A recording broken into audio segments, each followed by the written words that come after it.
नमस्कार दोस्तों, news click के फाउंडर एडिटर प्रबीर पुरकायस्थ अब बुरी तरह से फंसते नजर आ रहे हैं। प्रबीर के खिलाफ दिल्ली पुलिस की स्पेशल सेल ने 8000 पन्नों की चार्जशीट दायर की है। चार्जशीट के मुताबिक प्रबीर का लश्कर आतंकियों के साथ जुड़ाव रहा है और वे लश्कर के आतंकियों को फंडिंग भी करते थे।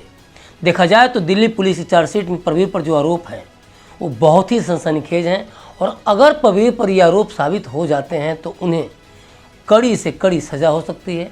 दिल्ली पुलिस के अनुसार प्रबीर एनआरसी और सीएए के विरोध के बहाने दुष्प्रचार अभियान का नेतृत्व कर रहे थे।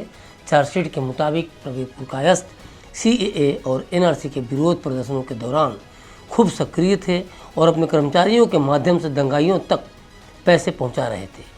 वो न्यूज़ क्लिक के माध्यम से एनआरसी और सीएए के विरोध में माहौल भी बना रहे थे। चलिए इस पर भी एक नज़र डाल लेते हैं कि एनआरसी और सीएए को लेकर क्या दुष्प्रचार किया गया था। वर्ष 2019 में जब नागरिकता संशोधन बिल लाया गया था तो इसके खिलाफ पूरे देश में आंदोलन हुए थे। तब आंदोलन में शामिल मुस्लिमों का मानना था कि यह कानून भेदभावपूर्ण है। इसके तहत पाकिस्तान, बांग्लादेश और अफगानिस्तान से आने वाले गैर मुस्लिमों को तो नागरिकता देने का प्रावधान है, लेकिन मुसलमानों को यह सुविधा नहीं दी गई है। उनके मन में यह बात घर कर गई कि इस कानून से मुसलमानों की नागरिकता भी खतरे में पड़ सकती है। यही वजह रही कि 2019 के बाद हुए राज्यों के विधानसभा चुनाव में भी मुसलमानों का पहले वाला वोटिंग पैटर्न कायम रहा। वर्ष 2020 में बिहार के विधानसभा चुनाव में 77% मुस्लिम वोट महागठबंधन को मिले थे। 2021 के पश्चिम बंगाल के चुनाव में 75% मुस्लिम वोट तृणमूल कांग्रेस को मिले। वर्ष 2022 के यूपी विधानसभा चुनाव में 79% मुसलमानों ने सपा को वोट किया। इसकी वजह थी कि ये पार्टियां भाजपा के खिलाफ मुसलमानों को बरगलाने में सफल रही थी। पुलिस ने बताया है कि प्रबीर ने जिन लोगों को पैसे देकर दंगे फैलाने में सहायता की उनमें से सरजीम इमाम जैसे लोग दिल्ली के हिंदू विरोधी दंगों और आतंकी संगठनों से सांठगांठ के आरोप में जेल में बंद हैं। उन पर यूएपीए जैसे मामलों में केस चल रहे हैं। इन दंगाइयों में वे लोग शामिल हैं जिन्होंने सीएए विरोधी प्रदर्शनों के दौरान शाहीन बाग और चांद बाग में उत्पात मचाया था और कथित किसान भी शामिल हैं जिन्होंने देश की राजधानी में कृषि कानूनों के खिलाफ विरोध प्रदर्शन किया था। अब आ जाते हैं मूल मुद्दे पर। दिल्ली पुलिस की स्पेशल सेल ने कहा है कि फंड लश्कर-ए-तैयबा को दिया गया था जो जम्मू कश्मीर में सक्रिय है और अप्रतिबंधित है। अगर ये आरोप सही है तो ज़रा सोचिए कि भारत में रहते हुए, भारत की खाते हुए प्रबीर देश के खिलाफ किसका साथ दे रहे थे? उस लश्कर-ए-तैयबा की जो खूंखार ही नहीं कई आतंकी हमलों के लिए जिम्मेदार भी है। सवाल उठता है कि अगर देश के खिलाफ इस तरह की गतिविधियों में शामिल होने का किसी पर भी आरोप लगता है तो क्या सिर्फ वह व्यक्ति ही उसमें संलिप्त होगा या व्यवस्था का एक बड़ा हिस्सा भी इसके लिए कसूरवार होगा? क्योंकि कई ऐसे आरोप हैं जिसे लेकर किसी के भी होश उड़ सकते हैं। आरोप अगर ये है कि 2019 लोकसभा चुनाव को प्रभावित करने की कोशिश की गई तो मान कर चलिए कि 2024 लोकसभा चुनाव इससे अछूता नहीं है। तो क्या 2024 लोकसभा चुनावों को बाधित करने का भी प्रयास किया जा रहा है? क्या इसमें विदेशी शक्तियां जोर शोर से लगी हैं और देश के अंदर बैठकर देश को तोड़ने का काम कर रहे हैं कुछ लोग? पहले देखिए अमेरिका की तरफ से आने वाले इन 5 बयानों को जो साफ इशारा कर रहे हैं कि किस तरह से देश को अस्थिर करने का प्रयास किया जा रहा था और वो भी चुनावों के समय।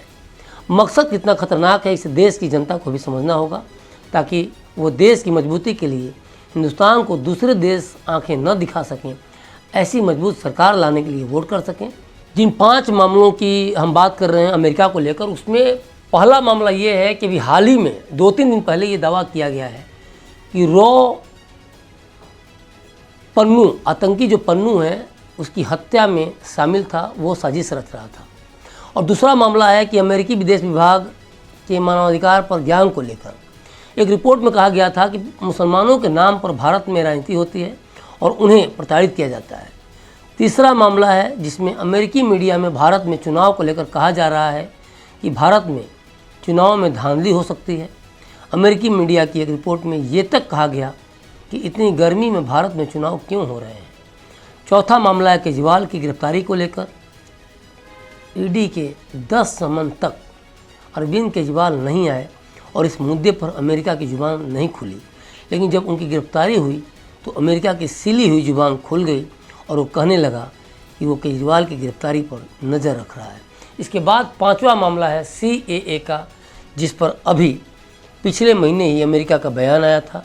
अमेरिका ने कहा था कि वह भारत में नागरिकता अधिनियम की अधिसूचना को लेकर चिंतित है और इसके कार्यान्वयन पर बारीकी से नज़र रख रहा है। अमेरिका के ये बयान आज से नहीं बल्कि बहुत पहले से आ रहे हैं और ये साबित करते हैं कि अमेरिका किस तरह की तैयारी में जुटा है 2024 लोकसभा चुनाव को अस्थिर करने के लिए, ताकि भारत में एक कमज़ोर सरकार आए और वो अपनी मनमानी कर सके। जॉर्ज सोरोस ने क्या कहा था आपको याद होगा। 17 फरवरी 2023 को अमेरिकी उद्योगपति जॉर्ज सोरोस ने PM मोदी को टारगेट करते हुए भारत में लोकतांत्रिक परिवर्तन की बात कही थी, जिस पर जवाब देते हुए केंद्रीय मंत्री स्मृति ईरानी ने कहा था कि जॉर्ज सोरोस एक ऐसी सरकार चाहते हैं जो उनकी नापाक योजनाओं को सफल बनाने के लिए उनकी ज़रूरतों के अनुसार काम करे। उनके बयानों से यह स्पष्ट है कि उन्होंने विशेष रूप से PM मोदी जैसे नेताओं को टारगेट करने के लिए $1 अरब से अधिक की फंडिंग की घोषणा की है। तो ये तो रही अमेरिकी या विदेश विभाग की बात, लेकिन हमारे देश में भी कुछ ऐसे नेता हैं जो समय समय पर विदेशी मंचों का प्रयोग देश के खिलाफ विवादित बोल के तौर पर करते रहे और यही कारण है कि अमेरिका या चीन जैसे देशों से भारत विरोधी बयानों को हवा मिलती है। तो क्या इस बात से इनकार किया जा सकता है कि जब आरोप चुनावों को प्रभावित करने को लेकर है तो इसमें कोई एक व्यक्ति नहीं बल्कि राजनीतिक दल और उन दलों के नेता भी हो सकते हैं, कुछ अधिकारी भी हो सकते हैं। तो क्या जांच एजेंसियां इस एंगल से भी जांच पड़ताल कर रही हैं, या फिर कुछ लोगों के ताकतवर और असुखदार होने के कारण उनकी जांच बस इक्के दुक्के लोगों तक ही या उन्हीं के लेवल के लोगों तक ही सीमित रहेगी? ये सवाल उस देश में एकदम वाजिब है जहां ED CBI पर लगातार आरोप लगता रहा है कि वो सिर्फ विपक्ष को परेशान कर रही है। सत्ता पक्षी चाटुकारिता को लेकर कभी कोर्ट CBI को पिंजड़े का तोता तक कह देता है, और रही सही कसर कल यानी 1 मई 2024 को सुप्रीम कोर्ट उस समय ED पर यह टिप्पणी करके निकाल देता है कि चुनाव से पहले ही केजरीवाल को गिरफ्तार क्यों किया। केजरीवाल 10 समन तक नहीं आते हैं, लेकिन गिरफ्तारी 1, 2 या 3 समन तक नहीं होती। गिरफ्तारी चुनाव के बाद नहीं होती, गिरफ्तारी चुनाव से पहले होती है, जिसे लेकर सुप्रीम कोर्ट का सवाल एकदम वाजिब है। तो ये बातें तो विदेशी कनेक्शन की थीं, लेकिन बात अमेरिका तक ही होती तो हम निपट लेते। बात चीन की भी है और आरोप उससे भी आगे की है कि कोई भारतीय ही चीन से फंडिंग लेकर उसका हाथ मजबूत कर रहा था। प्रवीर को लेकर सूत्रों ने कहा है कि चार्जशीट में आरोप लगाया गया है कि प्रवीर ने मनगढ़ंत कहानियां गढ़कर और 2019 के लोकसभा चुनावों को बाधित करने का प्रयास कर देश को कमज़ोर करने के लिए फंड स्वीकार किया। अगर इन आरोपों में दम है तो क्या हमारा ये कहना गलत है कि 2024 के लोकसभा चुनाव को प्रभावित करने के लिए साजिशें रची गईं और आज भी रची जा रही होंगी, और क्या पता इस पर आज भी काम हो रहा होगा। पन्नू का मामला आपने सुना ही कि किस तरह से पन्नू की हत्या की साजिश को लेकर रॉ को बदनाम करने के उद्देश्य से मनगढ़ंत कहानियां अमेरिका मीडिया में चल रही हैं। अब बात NRC और CAA से आगे की करें तो याद कीजिए कोरोना काल के दौर में जब भारत इस जानलेवा वायरस से दो हाथ कर रहा था, दुनिया को मदद कर संबल दे रहा था, तो न्यूज़ क्लिक क्या हेडिंग लगा रहा था।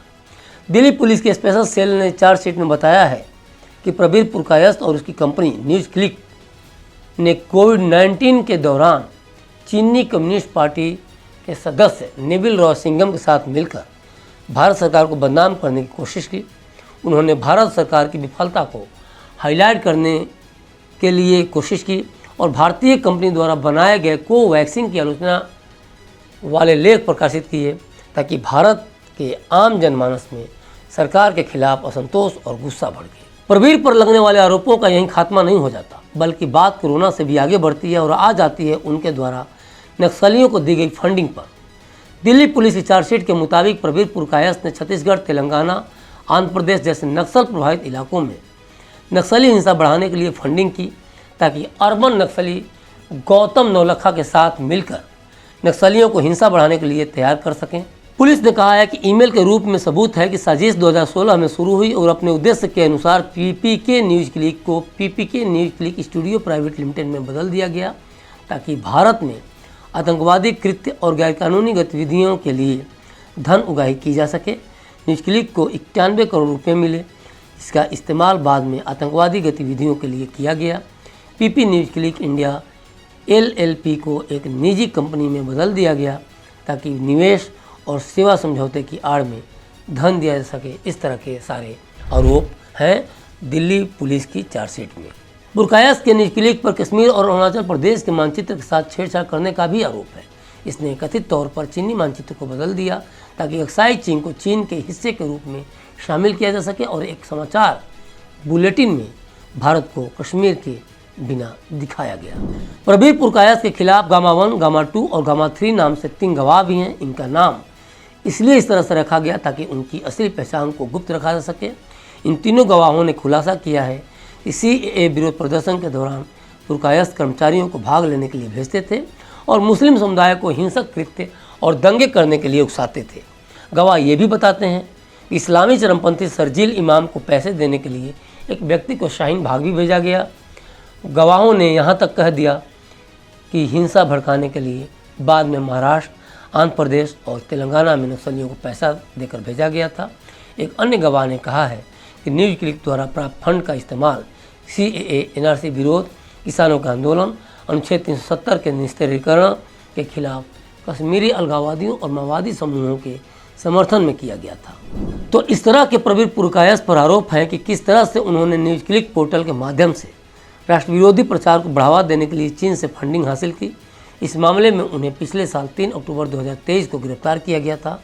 वह तभी से न्यायिक हिरासत में है। प्रबीर की गिरफ्तारी कंपनी के HR हेड अमित चक्रवर्ती के साथ संयुक्त राज्य अमेरिका के रास्ते चीन से अवैध धन प्राप्त करने के आरोप में हुई थी। दिल्ली पुलिस की चार्जशीट में बताया गया है इस मामले में कुल 8 गवाह हैं, जिसमें से 5 न्यूज क्लिक के साथ जुड़े हुए हैं। इसमें से एक अमित चक्रवर्ती भी है जो गिरफ्तारी के बाद गवाह बन गए और कोर्ट ने उन्हें माफ़ी दे दी।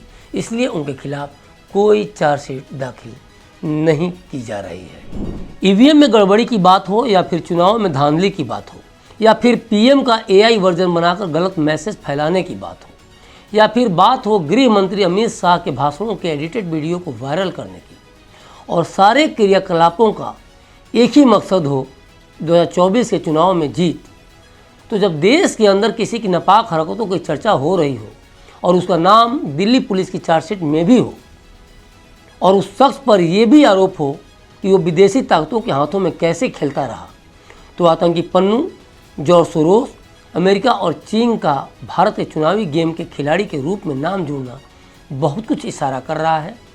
ऐसी जांच में बिना किसी से डरे हर उस नेता अधिकारी की भी जांच होनी चाहिए जहां रसूख मैटर नहीं करता, क्योंकि ये सरकार बनाने और तोड़ने की बात नहीं, देश को टुकड़ों में बांटने की बात है। और जब बात ऐसी हो तो हमें भी चाहिए कि हम उस सरकार को चुनें जो देश को स्थायित्व दे सके, जिसके पास विजन हो, जो आंखों में आंखें डालकर बात कर सके। नए भारत का नया जनरेशन यही चाहता है। तो अभी तक के लिए बस इतना ही। मुझे दीजिए इजाज़त और देखते रहिए क्लिक इंडिया। शुक्रिया।